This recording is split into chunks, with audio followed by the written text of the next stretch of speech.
Pro informatics के Moses दोस्तों, Chandrayaan 3 finally moon पर लैंड कर चुका है और इंडिया का परचम मून के एक ऐसे पार्ट पर लगा दिया गया है जहां दुनिया में आज से पहले कोई भी नहीं पहुंच सका।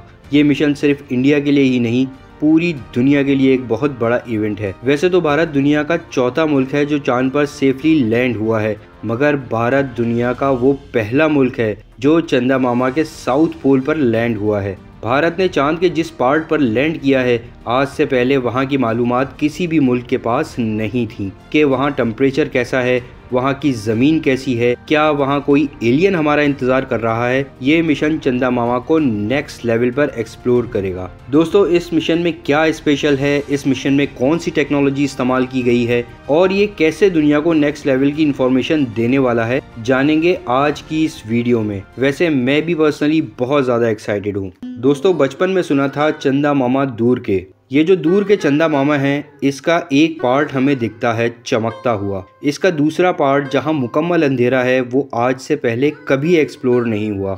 ऐसी जगह पर एक स्पेस क्राफ्ट को लैंड करना बहुत ही मुश्किल काम था, जिसमें इंडिया सफल हुआ। रिसेंटली रशिया ने भी ट्राई किया था, मगर रशिया का जो स्पेस क्राफ्ट था वो क्रैश हो गया। इसराइल ने भी 2019 में कोशिश की थी, उनका भी स्पेस रोवर क्रैश हो गया था। काफी सारे मुल्कों ने मून के इक्वेटर के पास लैंडिंग की हुई है, मगर मून के उस पार क्या है ये किसी को नहीं पता। दोस्तों, एक होती है इम्पैक्ट लैंडिंग के बस जैसे तैसे उतर गए, अब वो मूव नहीं कर सकते। ऐसे में फुटेज भी इतनी ही मिलती है जो जाते वक्त बन पाती है, उसके अलावा कुछ नहीं मिल पाता।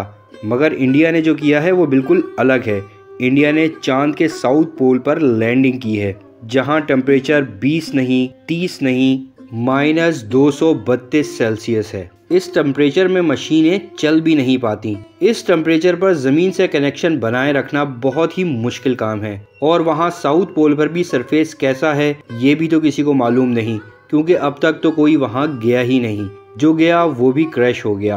पहले जो चंद्रयान 2 भेजा गया था वो भी मुकम्मल प्रिपरेशन के साथ था, मगर टेम्परेचर की वजह से सॉफ्टवेयर ने काम करना बंद कर दिया, ट्रांसमीटर्स ने काम करना बंद कर दिया। चंद्रयान 2 का ऑर्बिटल तो सक्सेसफुल हो गया था, मगर रोवर के लैंड करने में पार्शियल फेलियर हो गया और वो क्रैश कर गया था। मगर इस बार इसरो ने तमाम चीज़ों का ख्याल रखा और कामयाबी से लैंड कर गए। न सिर्फ लैंड कर गए बल्कि चांद की सरफेस पर घूमना भी शुरू कर दिया है। इस बार विक्रम लैंडर पर पिछली बार से फ्यूल भी काफ़ी बढ़ाया गया था और सोलर पैनल्स भी लगाए गए थे।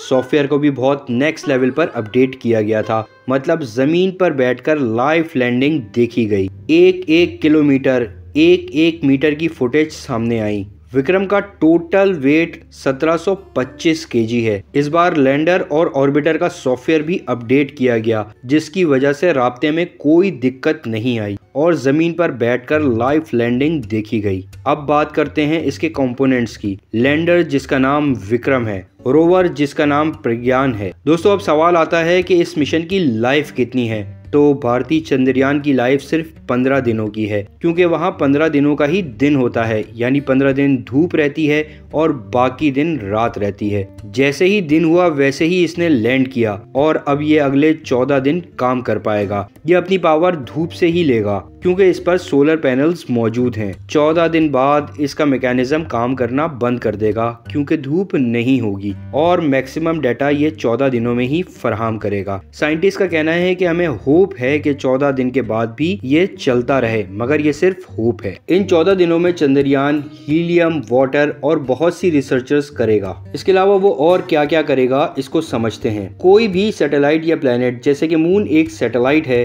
तो इसके पोल्स काफ़ी इंपॉर्टेंट होते हैं, क्योंकि हमेशा नॉर्थ और साउथ पोल्स पर ही एक्सट्रीम कंडीशंस मिलती हैं। ज़मीन की भी बात कर लें तो नॉर्थ और साउथ पोल बहुत ही इंपॉर्टेंट है, बाकी इक्वेटर तो सेफ ही माना जाता है। ज़मीन पर भी ज़्यादातर कंट्रीज इक्वेटर पर ही मौजूद हैं। रिसर्चर्स के हिसाब से साउथ पोल में जो प्रेजेंस ऑफ वाटर आइस है वो बहुत बड़ी मिकदार में मौजूद है, और चंद्रयान इसी के बारे में मजीद मालूमात फराहम करेगा। मून के इस रीजन में कभी भी सनलाइट नहीं पड़ी है, और ये एक ऐसा रीजन है जहां परपेचुअल डार्कनेस था बिलियन ऑफ ईयर्स से, और डार्कनेस है और डार्कनेस रहेगा। चांद के साउथ पोल पर बड़ी मिकदार में वाटर आइस है, क्योंकि वहां सूरज की रोशनी जा ही नहीं पाती। ये पानी भी शायद मिलियन ऑफ ईयर्स से इसी तरह आइस की सूरत में मौजूद है। दोस्तों, आपको पता है पहला एविडेंस जो ये बताए कि पोल्स पर पानी है, इंडिया के चंद्रयान 1 ने पहले ही दिखा दिया था। इस पानी का चंद्रयान 1 ने आज से 15 साल पहले ही पता कर लिया था। दोस्तों, मून के साउथ पोल का जो रीजन है, वहाँ